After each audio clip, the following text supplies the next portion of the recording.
Good Wednesday, everyone, and welcome to this edition of Conversation Daily News. I'm your host, Cyrus Webb. Glad you all could join us once again. We, of course, have your news headlines coming up on this hump day with a message from my book, Word I Choose to Live By. And in today's Entertainment Spotlight, you'll be part of my conversation with master event planner and entrepreneur Melissa Banks. Enjoy today's broadcast. For Conversation Daily News, I'm Cyrus Webb with your Wednesday headlines and international news. U.S. to send $3 billion in aid to Ukraine as war hits 6 months.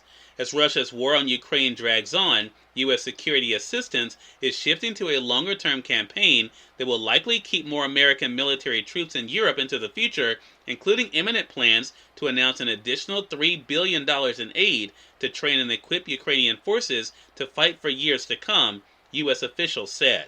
U.S. officials told the Associated Press that the package is expected to be announced today, the day the war hits the 6-month mark and Ukraine celebrates its Independence Day. The money will fund contracts for drones, weapons, and other equipment that may not see the battlefield for a year or two, they said.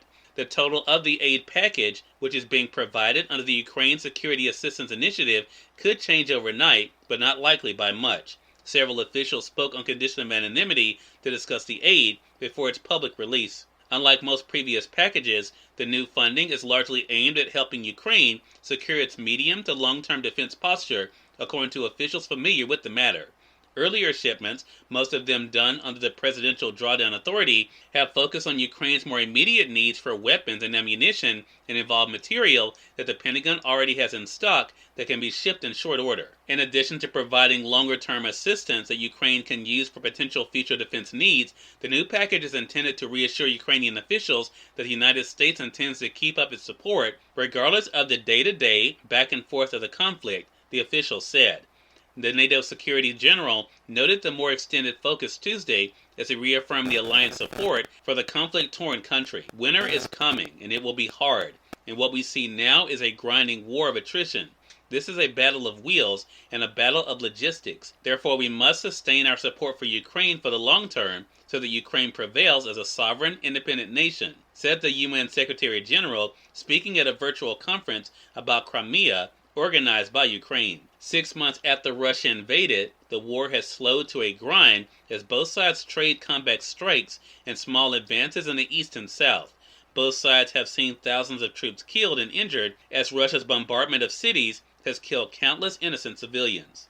There are fears that Russia will intensify attacks on civilian infrastructure and government facilities in Ukraine in the coming days because of the independence holiday and the 6-month anniversary of the invasion. In national news, 2 men convicted in plot to kidnap Michigan Governor Whitmore. A jury on Tuesday convicted 2 men of conspiring to kidnap Michigan Governor Gretchen Whitmore in 2020, delivering swift verdicts in a plot that was broken up by the FBI and described as a rallying cry for a U.S. civil war by anti-government extremists. The result was a big victory for the U.S. Justice Department.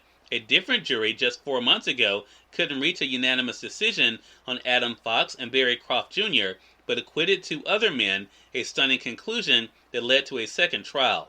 Fox and Croft were convicted of 2 counts of conspiracy related to the kidnapping scheme and attempts to obtain a weapon of mass destruction. Prosecutors said they wanted to blow up a bridge to disrupt police if the abduction could be pulled off at Whitmore's vacation home. The jury deliberated for roughly 8 hours over 2 days. Today's verdict proved that violence and threats have no place in our politics, and those who seek to divide us will be held accountable. They will not succeed, said Whitmore, who turned 51 years old on Tuesday. In more national news, Biden administration forecasts a $1 trillion deficit, down $400 billion. The Biden administration is forecasting that this year's budget deficit will be nearly $400 billion lower than it estimated back in March, due in part to stronger than expected revenues, reduced spending, and an economy that has recovered all of the jobs lost during the multi-year pandemic. In full, this year's deficit will decline by $1.7 trillion, representing the single largest decline in the federal deficit in American history, the Office of Management and Budget says. Despite the gains, the administration said Tuesday that it is forecasting a deficit of $1 trillion for the budget year that ends September 30th. That number signifies a movement away from the record deficit in 2020, which reached $3.13 trillion. And finally, in business news, stocks drift as steadying yields come Wall Street after fall. Stocks were making modest moves on Wall Street Tuesday as steadying Treasury yields helped calm the market following its worst tumble in months. The S&P 500 was virtually unchanged in afternoon trading on Tuesday after drifting through small gains and losses. It's coming off Monday's 2% drop, which came on the heels of its first losing week in the last 5. The Dow Jones Industrial Average was down 115 points, or 0.3%, and the Nasdaq Composite was 2% higher. Cyrus Webb, Conversations Daily News. It's now time for a message from my book, Word That Choose to Live By. Enjoy. Good Wednesday, everyone. I'm Cyrus Webb, and welcome to Word That Choose to Live By. Just by waking up this morning, you have been blessed with the power to evoke change in the world. You don't have to have a title or sit in a position of authority to display that power.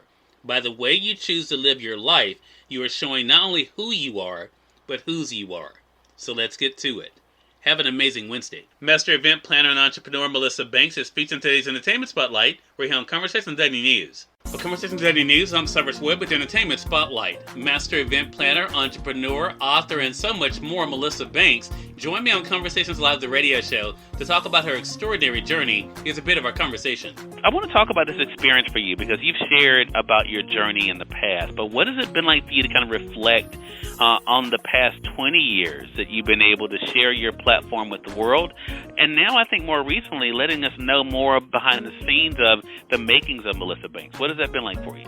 It's been quite an experience, and it's amazing you asked that question right now because at this point I've been reflecting back, even back to the very beginning, and I've talked about this publicly before, how it all got started. And it wasn't with a dream of an entrepreneur journey. It was God just placing that vision in me at a moment that I felt very desperate, and I felt like my life was scary. I didn't know how to move forward. That was the beginning when God planted that dream, that vision of having a business. And at that time, I didn't know what that meant because I didn't know people who looked like me who had businesses. Nobody in my family had businesses. It was not a dream. So as I look back to that moment where that dream was placed in me, and then I look at some of the great things that's happened on this journey, how much I have learned, but also some obstacles that have happened on this journey and some difficult challenges that I faced. And someone mentioned earlier they were afraid to fall down. Well, I've fallen down many times over this past 20 years.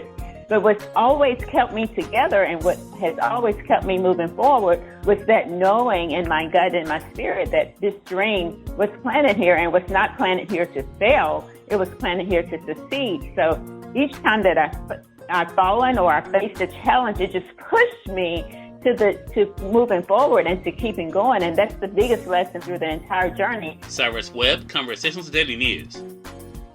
We thank you all for tuning into this edition of Conversations Daily News. But we have to get on tomorrow with more news, message from my book, Word That Choose to Live By, and of course your Entertainment Spotlight.